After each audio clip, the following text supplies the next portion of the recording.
요양병원 3층 복도. 간호사 이지은은 오늘도 이상한 광경을 목격했다. 매일 아침 7시 어김없이 나타나는 80대 노인. 깔끔한 양복에 반짝이는 구두. 손엔 작은 꽃다발. 노인은 302호실 앞에서 멈춰 섰다. 문을 노크하고 들어갔다.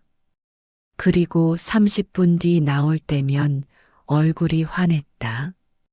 처음엔 대수롭지 않게 생각했다. 가족이 면회 오는 건 자연스러운 일이니까. 하지만 이상했다. 매일 아침 7시.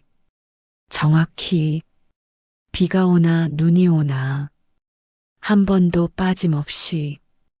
더 이상한 건 302호실의 환자였다.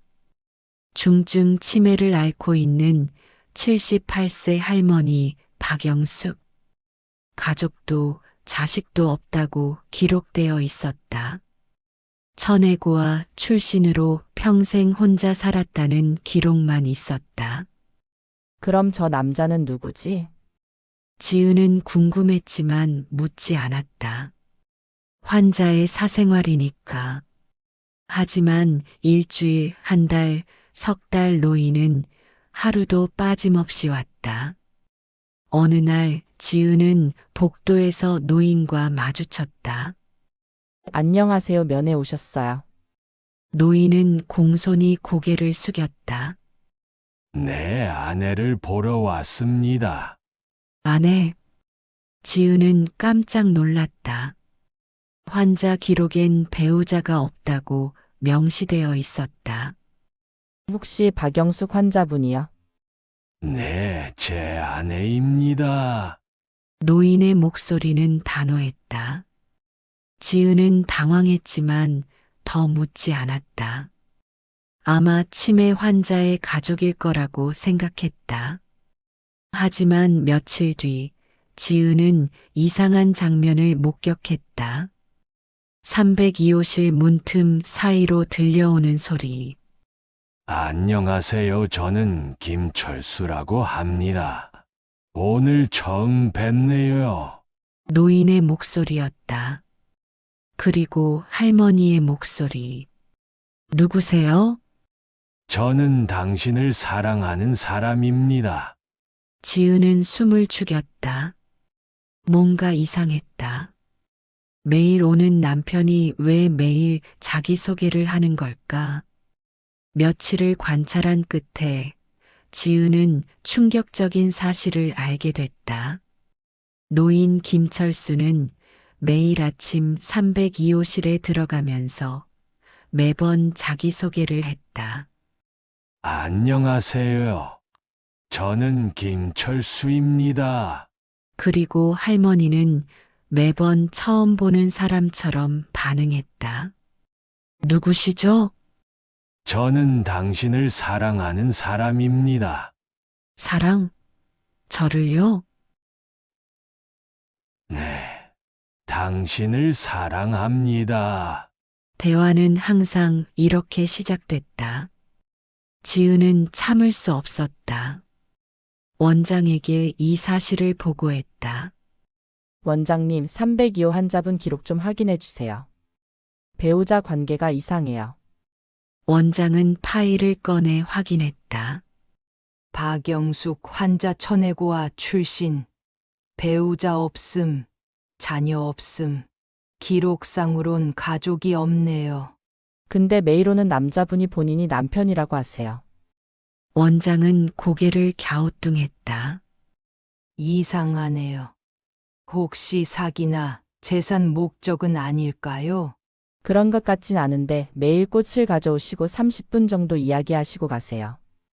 원장은 한동안 생각하더니 말했다. 일단 지켜봅시다. 환자에게 해를 끼치는 건 아닌 것 같으니까요. 하지만 지은은 마음이 불편했다.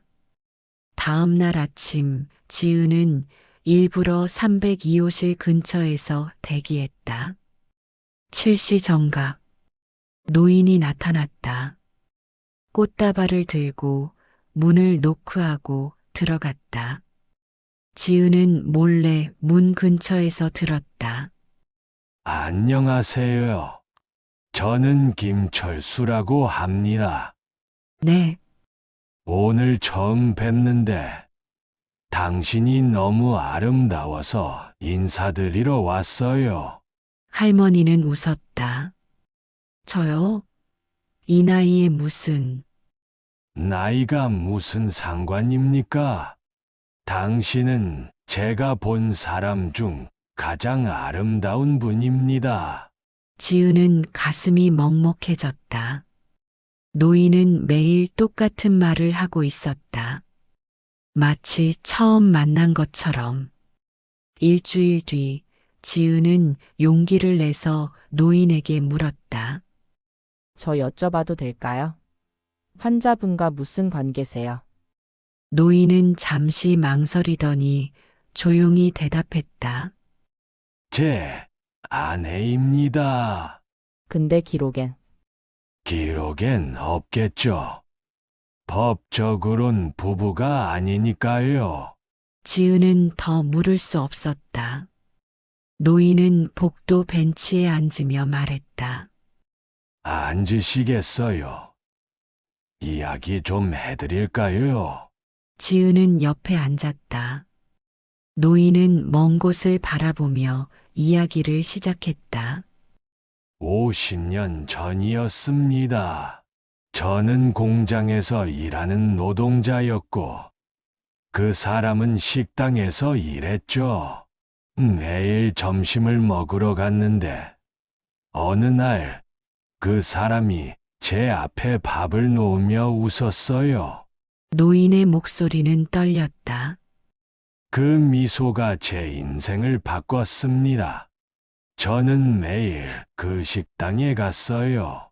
밥을 먹으러 간 게 아니라 그 사람을 보러 간 거였죠.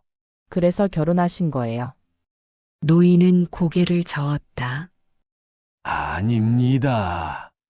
그 사람은 고아였어요. 신분증도 제대로 없었죠. 그 시절엔 그런 사람과 결혼하는 게 쉽지 않았습니다. 제 부모님도 반대하셨고요. 지은은 숨을 죽였다. 그래서 저희는 그냥 함께 살았습니다. 혼인 신고는 못했지만 마음으로는 부부였어요. 50년을 함께 살았습니다. 노인은 손수건을 꺼내 눈가를 닦았다. 3년 전, 그 사람이 치매에 걸렸어요. 처음엔 이름을 까먹더니, 나중엔 저를 몰라보기 시작했죠. 그래서 요양병원에 네. 제가 혼자 돌볼 수가 없었어요. 나이도 많고, 힘도 없고, 그래서 여기 모셨습니다. 노인은 302호실 문을 바라봤다. 근데 문제가 생겼어요. 법적 보호자가 아니라서 면회가 어렵다는 거였어요. 친척도 없고, 서류도 없고, 그럼 어떻게? 매일 온다고 했습니다. 마가도 온다고. 결국 병원 측에서 허락해줬죠. 지은은 눈시울이 뜨거워졌다. 그래서 매일 오시는 거예요. 네. 그 사람이 저를 기억 못해도 저는 기억하니까요. 다음 날 지은은 일부러 노인과 함께 302호실에 들어갔다. 할머니는 침대에 앉아 창밖을 보고 있었다. 노인이 다가가자 할머니는 고개를 돌렸다. 누구세요? 노인은 웃으며 대답했다. 안녕하세요. 저는 김철수라고 합니다. 아, 네. 노인은 꽃다발을 내밀었다. 이거 드리려고 왔어요. 할머니는 꽃을 받으며 수줍게 웃었다. 고마워요. 근데 왜 저한테? 당신이 아름다우니까요. 할머니는 얼굴이 빨개졌다. 노인은 옆에 앉으며 말을 이었다. 저 오늘 처음 뵀는데 용기 내서 말씀드리고 싶은 게 있어요. 네, 저랑 사귀어 주시겠어요? 할머니는 깜짝 놀랐다. 사귀다니요? 이 나이에요? 나이가 무슨 상관입니까? 마음이 중요하죠. 할머니는 한참을 망설이더니 조용히 말했다. 저 아무것도 없어요. 집도 없고 돈도 없고. 저도 없습니다. 하지만 당신이 있으면 충분합니다. 할머니는 눈물을 흘렸다. 지은은 그 광경을 보며 가슴이 찢어지는 것 같았다. 노인은 매일 이렇게 프로포즈를 하고 있었다. 50년 전 그날처럼, 매일 처음 만난 것처럼. 그리고 할머니는 매일 그 프로포즈를 받으며 행복해했다.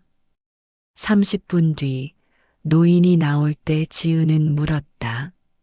할머니가 기억하지 못하는 게 슬프지 않으세요? 노인은 고개를 저었다. 슬프지 않습니다. 그 사람이 저를 기억 못해도 저는 매일 사랑을 고백할 수 있으니까요. 하지만 저는 운이 좋은 사람입니다. 50년을 함께했고 지금도 매일 사랑한다고 말할 수 있으니까요. 지은은 더 이상 말을 잇지 못했다. 한 달 뒤 병원에 한 통의 전화가 걸려왔다. 구청 사회복지과였다. 박영숙 환자분 관련해서 확인할 게 있습니다. 김철수라는 분이 면회를 오신다고 들었는데요. 원장은 긴장했다. 네, 맞습니다. 혹시 그분이 환자분과 무슨 관계인지 아십니까? 본인은 배우자라고 하시는데 법적으로는 확인이 안 되더라고요. 전화 너머로 한숨 소리가 들렸다. 저희가 조사를 좀 했습니다. 김철수 씨와 박영숙 씨는 50년간 동거했지만 혼인신고를 하지 않았습니다. 박영숙 씨가 신분증이 없었거든요. 그럼 법적으론 남남입니다. 하지만 김철수 씨가 평생 박영숙 씨를 돌봤고 지금도 병원비를 전부 부담하고 계십니다. 원장은 숨을 죽였다. 문제는 김철수 씨 본인도 건강이 좋지 않다는 겁니다. 심장이 안 좋아서 큰 수술을 2번이나 받으셨어요. 그런데도 매일 오시는 거예요? 네. 의사가 무리하지 말라고 했는데도요. 원장은 가슴이 먹먹해졌다. 저희가 김철수 씨를 설득해 봤지만 듣지 않으시더라고요. 아내를 만나는 게 유일한 삶의 이유라고 하시면서요. 전화를 끊고 나서 원장은 지은을 불렀다. 이지은 간호사, 302호 환자분 남편 아니, 김철수 씨 건강 상태 좀 확인해 줄 수 있겠어요? 네, 왜요? 심장이 안 좋다고 하네요. 만약 무리하시는 것 같으면 말려야 할 것 같아요. 지은은 고개를 끄덕였다. 다음 날 지은은 노인에게 조심스럽게 물었다. 할아버지 건강은 괜찮으세요? 노인은 웃었다. 괜찮습니다. 아직 살아 있으니까요. 근데 심장이 안 좋으시다면서요. 아, 그거요. 별거 아닙니다. 매일 오시는 게 무리가 되실 텐데요. 노인은 고개를 저었다. 무리가 아닙니다. 그 사람을 만나는 게 제 삶의 전부니까요. 지은은 눈물이 났다. 할아버지 할머니는 할아버지를 기억 못하세요. 아요. 그런데도 매일 오시는 거예요. 노인은 창밖을 바라보며 말했다. 그 사람이 저를 기억 못해도 저는 그 사람을 기억합니다. 그걸로 충분해요. 6개월이 지났다. 노인은 여전히 매일 아침 7시에 나타났다. 하지만 걸음은 점점 느려졌고 숨소리는 거칠어졌다. 지은은 걱정이 됐다. 할아버지 오늘은 쉬세요. 제가 할머니한테 꽃 전해드릴게요. 괜찮습니다. 제가 직접 드려야죠. 노인은 302호실로 향했다. 문을 열고 들어가는 뒷모습이 예전보다 훨씬 약해 보였다. 어느 날 노인이 복도에서 쓰러졌다. 병원은 발칵 뒤집혔다. 응급실로 옮겨진 노인은 간신히 의식을 회복했다. 의사는 엄중히 경고했다. 더 이상 무리하시면 안 됩니다. 심장이 버티질 못합니다. 하지만 다음 날 아침 7시 노인은 다시 나타났다. 지은은 막으려 했지만 노인은 고집을 꺾지 않았다. 오늘은 꼭 가야 합니다. 왜요? 오늘이 우리가 처음 만난 날이거든요. 50년 전 오늘. 지은은 더 이상 막을 수 없었다. 노인은 302호실로 들어갔다. 할머니는 창가에 앉아 있었다. 노인이 다가가자 할머니는 고개를 돌렸다. 누구세요? 노인은 꽃다발을 내밀며 말했다. 안녕하세요. 저는 김철수라고 합니다. 네, 오늘 처음 뵀는데 당신이 너무 아름다워서 왔어요. 할머니는 수줍게 웃었다.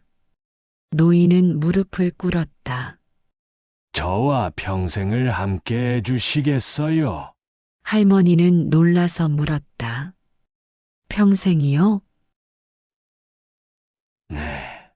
당신과 함께라면 매일이 첫사랑 같을 것 같아서요. 할머니는 눈물을 흘리며 고개를 끄덕였다. 네, 좋아요. 노인은 할머니의 손을 잡았다. 그리고 조용히 말했다. 감사합니다. 50년 동안 제 곁에 있어줘서. 할머니는 무슨 뜻인지 몰랐지만 그저 웃었다. 일주일 뒤 노인은 다시 쓰러졌다. 이번엔 일어나지 못했다. 병원은 조용했다. 지은은 302호실로 달려갔다. 할머니는 여전히 창가에 앉아 있었다. 할머니 김철수 할아버지가 할머니는 고개를 갸우뚱했다. 누구요? 매일 오시던 분이요. 아, 그 꽃 주시던 분? 네, 할머니는 잠시 생각하더니 말했다. 좋은 분이었어요. 매일 사랑한다고 하셨는데. 할머니는 창밖을 보며 중얼거렸다. 이상해요. 그분이 안 오니까 마음이 허전하네요. 지은은 눈물을 참지 못했다. 장례식장은 한산했다. 친척도 없고 친구도 없었다. 오직 병원 직원들만 모였다. 원장이 조용히 말했다. 김철수 씨는 마지막까지 한 가지 부탁을 하셨습니다. 뭔데요? 박영숙 씨 병원비를 자동이체로 설정해 놨다고 합니다. 본인이 모아둔 전 재산으로요.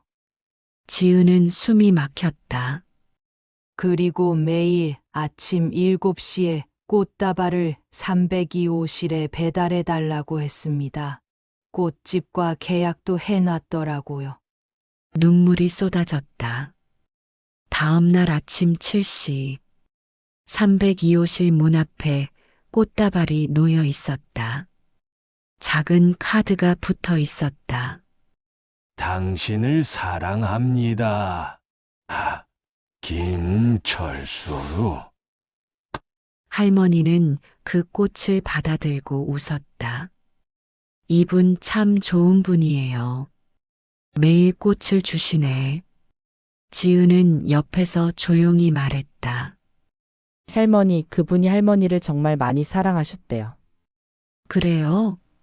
근데 저는 그분이 누군지 모르겠어요. 괜찮아요. 그분은 알고 계실 거예요. 할머니는 꽃을 가슴에 안았다. 창밖으로 햇살이 들어왔다. 지은은 하늘을 올려다보며 중얼거렸다. 할아버지 할머니는 행복해 보여요. 걱정 마세요. 바람이 살랑 불었다. 마치 대답하는 것처럼 302호실엔 매일 아침 7시 꽃다발이 배달됐다. 그리고 할머니는 매일 그 꽃을 받으며 웃었다. 기억은 사라져도 사랑은 남았다. 매일 아침 처음처럼. 오늘 이야기는 어떠셨나요? 오늘도 행복한 하루 보내시기를 바랍니다. 구독과 좋아요는 영상 제작에 힘이 됩니다. 감사합니다.